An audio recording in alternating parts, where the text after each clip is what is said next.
ரவிமோகன் அவர்கள் இப்போ மிகப்பெரிய அளவில் 10 கோடி வரைக்கும் ஒரு பங்களாவை வாங்கி கெனிஷாவோட டூயட் பாடி வந்துட்டுருக்காரு உல்லாச பங்களாவில்னு எல்லோரும் சொல்லி வந்துட்டுருக்காங்க.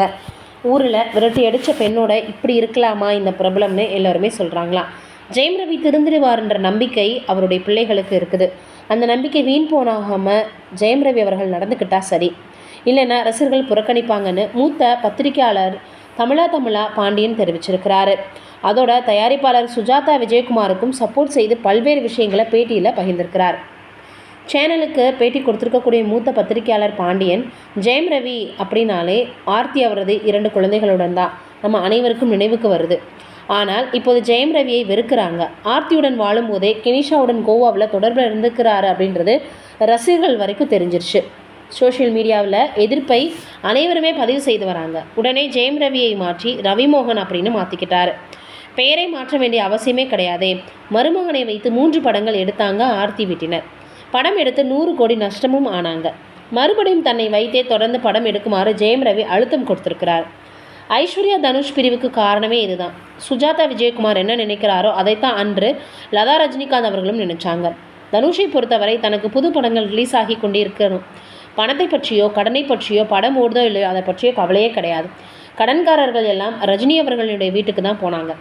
இப்படி ஒரு நிலைமைக்கு தனக்கு வந்துவிடக்கூடாது அப்படின்றத தான் சுஜாதா விஜயகுமார் நினைக்கிறாங்க. ஜெயம் ரவி குடும்பம் அவரை விட்டு முழுமையாக விலகிவிட்டதால் தன்னுடைய குடும்பத்து பிள்ளையாகவே மருமகனை மகனாகவே பாவிச்சாங்க சுஜாதா. மாஸ் ஹீரோ என்ற இமேஜை ஜெயம் ரவிக்கு பில்டப் செய்ததே சுஜாதா விஜயகுமார் தான். ஆனால் இதற்கு மேல் அவங்க ரிஸ்க் எடுக்க விரும்பலை. கல்பனா ஹவுஸ் என்பது ஷாந்தோமில் புகழ்பெற்ற குடும்பம். ஆனால் அந்த குடும்பத்துடன் சம்மந்தம் வைத்த ஜெயம் ரவி நல்ல மருமகனாக, மனைவிக்கு நல்ல கணவனாக, குழந்தைகளுக்கு நல்ல அப்பாவாக இருந்திருக்கலாம். ஆனால் நல்லவனை போல நடிச்சிட்டார். கெனிஷாவுடன் டூயட் பாடிக்கொண்டிருப்பதை ஊரே பார்க்குது. அவரது பிள்ளைகளின் மனநிலை எப்படி இருக்கும்? அப்பாவை எப்படி ரோல் மாடலாக எடுத்துக்குவாங்க? குடும்பத்தினுடைய மானம் போகாதா அப்படின்னு பல விஷயங்களை அவர் பகிர்ந்திருக்கிறார். அதே போல் கெனிஷா பெங்களூரில் பேயிங் கெஸ்ட்டாக தான் இருந்திருக்கிறாங்க. அங்கே ஒருத்தரோட தொடர்பு ஏற்பட்டு அங்கே இருந்த அந்த பெண் என்ன பண்ணியிருக்கிறாங்க, மனைவினா அக்கம் பக்கத்தில் இந்த 20 பேரோட வந்து அவங்கள விரட்டி அடிச்சிருக்கிறாங்க. அப்படிப்பட்டவங்களோட தான் இப்போ ஜெயம் ரவி அவர்கள் பழக்கத்தில் இருக்கிறாருன்னு ரொம்பவே வேதனை தெரிவிச்சிருக்கிறார். இது ஒரு பக்கம் இருக்க, மே 23 அன்று மிகப்பெரிய அளவில் ஒரு சர்ப்ரைஸ் காத்திருக்கு அப்படின்னு ஜெயம் ரவி அவர்கள் வந்து இப்போ போட்டிருக்கக்கூடிய பதிவு மிகப்பெரிய அளவில் வைரலாகி வருது. ரவிமோகன் ஆர்த்தி விவாகரத்து வழக்கு சென்னை குடும்ப நல நீதிமன்றத்தில் விசாரணைக்கு வந்திருக்கு.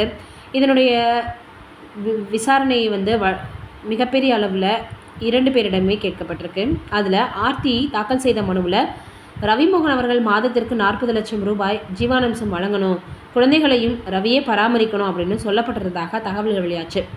அதே போல் ரவிமோகன் தரப்பில் இருந்து ஆர்த்தி சேர்ந்து வாழ வேணும் அப்படின்னு தாக்கல் செய்யப்பட்ட மனுவை நிராகரிக்கணும் அப்படின்னு மனு தாக்கல் செய்யப்பட்டிருந்தது. இந்த 2 மனுக்களும் ரவிமோகன் மற்றும் ஆர்த்தி ஆகியோர் பதிலளிக்க உத்தரவிடப்பட்டிருந்துச்சு. மேலும் இந்த வழக்கு விசாரணை வரும் ஜூன் 12ஆம் தேதிக்கு ஒத்திவைக்கப்பட்டிருக்கிறதாகவும் தகவல்கள் வெளியாகியிருக்குது. இந்த நிலையில் ரவிமோகன் தன்னுடைய சமூக வலைதள பக்கத்தில் தான் வந்து மே 23 அன்னைக்கு ஒரு பெரிய விஷயத்தை சொல்ல போவதாகவும் அதற்காக காத்திருக்கும்படியும் சொல்லியிருந்தார். வர இருக்கக்கூடிய அறிவிப்பு கிரிக்கெட் பற்றிய அறிவிப்பாகவும் இருக்கலாம், இல்லை அப்படின்னா ப்ளூ டிஷர்ட் ஒன்று அணிஞ்சிக்கிட்டு ஒரு பந்தை தூக்கிக்கிட்டு விளையாடிட்டு இருந்தார். ஸ்ட்ரீட்ஸ் வில் ரிமெம்பர் அப்படின்ற மாதிரியாக ஒரு பக்கத்துக்கு ஒரு மிகப்பெரிய அளவில் செய்தியையும் வெளியிட்டிருந்தார். ரசிகர்கள் நல்ல கமெண்ட்டுகளை பதிவிட்டு வராங்க, பலர் விமர்சனம் செய்து வராங்க. முன்னதாக காதலித்து திருமணம் செய்து கொண்ட ஜெயம் ரவி ஆர்த்தி இருவரும் கருத்து வேறுபாடு காரணமாக சில மாதங்களாக பிரிந்து வாழ்ந்து வராங்க. இந்த நிலையில் நடிகர் ரவிமோகன் தன்னுடைய மனைவி ஆர்த்தியிடமிருந்து விவாகரத்து கோரி இப்போ மனு தாக்கலும் செய்திருக்கிறார். என்னடா இது இப்படி போயிட்டே இருக்கே, இவங்க இருவரும் பிரியாமல் ஒன்றாக இணைந்து வாழ்ந்தால் நல்லா தான் இருக்கும் அப்படின்னு எல்லோருமே சொல்லி வந்துட்டுருக்காங்க. நீங்கள் என்ன நினைக்கிறீங்கன்னு கமெண்ட்டில் சொல்லுங்கள்.